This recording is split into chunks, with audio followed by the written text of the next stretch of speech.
Hello दोस्तों, कैसे हैं आप लोग। आइए आज हम जानते हैं कि हड्डी क्यों बढ़ता है। हड्डी के बढ़ने को हम ऑस्टियोफाइट्स भी कहते हैं। हड्डी जिस भी तरफ से बढ़ता है उस तरफ एक उभरा हुआ हिस्सा दिखाई देता है। जिन जगहों पर दो हड्डी मिलती है अक्सर वहीं पर हड्डी निकलती है। शरीर के कई हिस्से में हड्डी बढ़ सकती है, जैसे कि हाथ, कंधा, गर्दन, रीढ़ की हड्डी, कुल्ला, घुटना, पैर, एड़ी।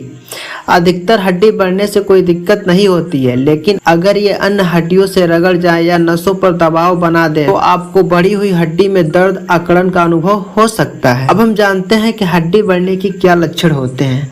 आपको हड्डी बढ़ने का तभी पता चलता है जब आप किसी और हड्डी से जुड़ी समस्या की जांच कराने के लिए एक्सरे कराते हैं।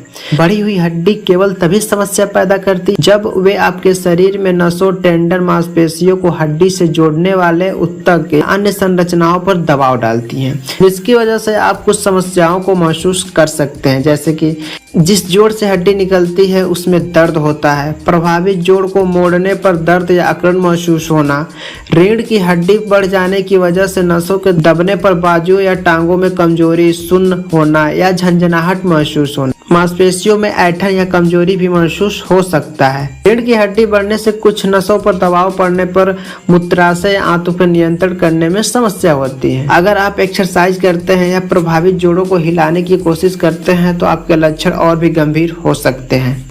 एक हड्डी का बढ़ा हुआ हिस्सा कई बार टूटकर जोड़ की परत में फंस जाता है, इसे लूज बॉडी कहा जाता है। यह जोड़ में अकड़न पैदा कर सकता है, जिससे प्रभावित जोड़ को चलाना मुश्किल हो जाता है। अब हम जानते हैं कि हड्डी बढ़ने की क्या कारण है और हड्डी क्यों बढ़ते हैं। अक्सर टेंडन या जोड़ पर चोट लगने से हड्डी बढ़ती है। जब आपके शरीर को लगता है कि आपकी हड्डी क्षतिग्रस्त हो गई है तो शरीर उस जगह को हड्डी जोड़कर उसे ठीक करने की कोशिश करता है, इससे हड्डी बढ़ जाती है।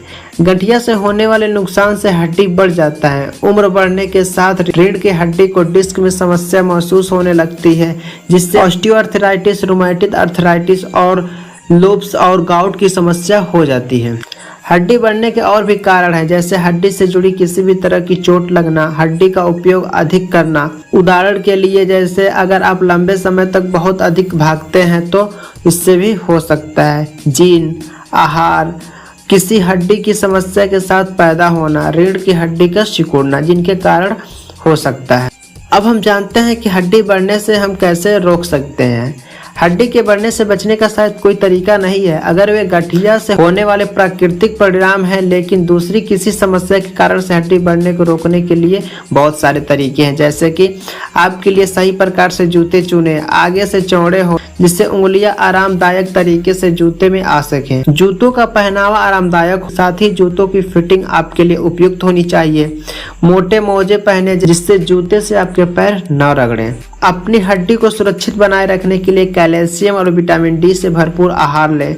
अपनी हड्डी को मजबूत रखने के लिए पैदल चलने या सीढ़ी चढ़ने जैसे अभ्यास नियमित करें। शरीर का वजन संतुलित बनाए रखें। यदि आपके जोड़ों में किसी भी प्रकार की समस्या है, जैसे दर्द, सूजन या अकड़न, तो आप डॉक्टर से तुरंत मिलें। अब हम जानते हैं किस तरीके से अगर हड्डी बढ़ रहा है तो हम कैसे जान सकते हैं और कौन से डायग्नोसिस होते हैं। जैसे कि कुछ कंडीशन में डॉक्टर जोड़ों को छूकर उसमें किसी भी तरह की उभरना होने की जांच करते हैं। डॉक्टर बढ़ी हुई हड्डियों को सही से देखने के लिए आपको एक्सरे की भी सलाह दे सकते हैं। हड्डी को बढ़ने का परीक्षण करने के लिए CT scan, MRI, electroconductive test. Electroconductive test क्या होता है कि आपकी तंत्रिका कितनी तेज से इलेक्ट्रॉनिक सिग्नल भेजती है। यह इस टेस्ट से पता लगाया जाता है कि आपके रीढ़ की हड्डी में नसों में कितनी प्रॉब्लम है। अब हम जानते हैं कि अगर हड्डी बढ़ रहा है तो कौन से इलाज होते हैं। दर्द से छुटकारा पाने और सूजन को कम करने के लिए आप एसिटामिनोफेन, आइबुप्रोफेन और नेफ्रोक्सेन सोडियम ले सकते हैं। इससे साइड इफेक्ट भी हो सकते हैं, खासकर अगर आप इन दवाओं को बड़ी खुराक में लेते हैं या लंबे समय तक लेते हैं। यदि आप इन्हें 1 महीनों से अधिक समय तक लेते हैं तो अपने डॉक्टर से पूछें कि क्या आप एक अलग उपचार का प्रयास कर सकते हैं। हड्डी बढ़ने से रोकने के लिए अन्य उपचार भी शामिल है, जैसे आराम, सूजन और जोड़ों में दर्द को कम करने के लिए स्टेरॉइड इंजेक्शन का भी उपयोग कर सकते हैं। जोड़ों में सुधार और गतिविधि में वृद्धि के लिए फिजिकल थेरेपी भी एक ऑप्शन है। यदि ये उपचार काम नहीं करते हैं या हड्डी बढ़ने से आपको किसी प्रकार की गतिविधि करने में मुश्किल होती है तो आपको हड्डी के बढ़े हुए हिस्से को हटाने के लिए सर्जरी की आवश्यकता पड़ सकती है। उम्मीद है कि आपको वीडियो अच्छी लगी होगी। ऐसे वीडियो देखने के लिए मेरे चैनल को सब्सक्राइब करें, लाइक करें और शेयर करें।